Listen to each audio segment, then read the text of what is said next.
Pemirsa, langkah Hasbudi mencari keadilan pasca dinyatakan bebas tahun lalu terus dilakukan kali ini.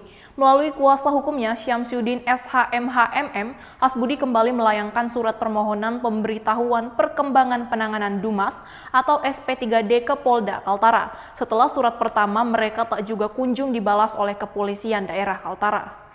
Kuasa hukum Hasbudi Syamsuddin mengatakan jika permintaan SP3D yang diajukan ke Polda Kaltara berisi upaya penegakan hak hukum atas tidak profesionalnya penyidik Polres Burungan saat menangani perkara Hasbudi. Saat itu Hasbudi ditetapkan sebagai tersangka tanpa alat bukti, padahal sesuai putusan Mahkamah Konstitusi nomor 21/PUU/12/2014 bahwa dalam menetapkan seseorang sebagai tersangka wajib memenuhi 2 alat bukti sesuai 184 KUHP dan wajib diperiksa terlebih dahulu sebagai calon tersangka atau saksi.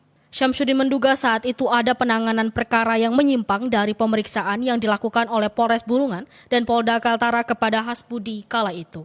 Syamsuddin menambahkan balasan surat dari Polda Kaltara sangat diharapkan untuk diketahui pelapor terkait sampai di mana tindak lanjut dari Dumas yang dilaporkan. Dia pun menyayangkan SP3D yang menjadi hak pelapor untuk menerima surat balasan tak kunjung diberikan oleh Polda Kaltara. Sehingga pihaknya berharap bahwa permohonan yang kedua untuk mendapatkan SP3D dapat dipenuhi oleh pihak Polda, khususnya Propam Polda Kaltara.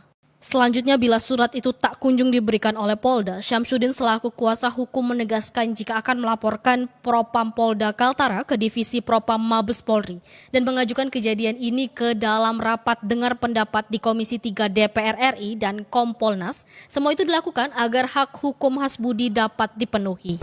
Hari ini kami serahkan permohonan SP3D yang kedua. Kenapa? Karena yang pertama belum ada jawaban sama sekali. Kami ingin gunakan hal tersebut untuk menegakkan hak-haknya Hasbudi terkait dengan adanya dugaan-dugaan penanganan perkara yang menyimpang. Dan dalam persoalan tersebut kami memang ingin mengangkat dugaan-dugaan tersebut menjadi fakta hukum yang akan kami angkat di dalam pra-peradilan. Sehingga kami berharap bahwa permohonan kami yang kedua ini untuk mendapatkan SP3D ini dapat dipenuhi oleh pihak Polda, khususnya Paminal. Sampai sekarang ini karena kebetulan Paminal Kabit Propam belum ada, sehingga kami sudah titip pesan saja di Kabit Paminal untuk diteruskan pesan kami bahwa kami butuh secepatnya jawaban atas surat tersebut. Seperti diketahui putusan pra-peradilan Hasbudi di Pengadilan Negeri Tarakan, hakim meminta termohon untuk merehabilitasi atau memulihkan hak-hak kedudukan, harkat dan martabat serta nama baik Hasbudi.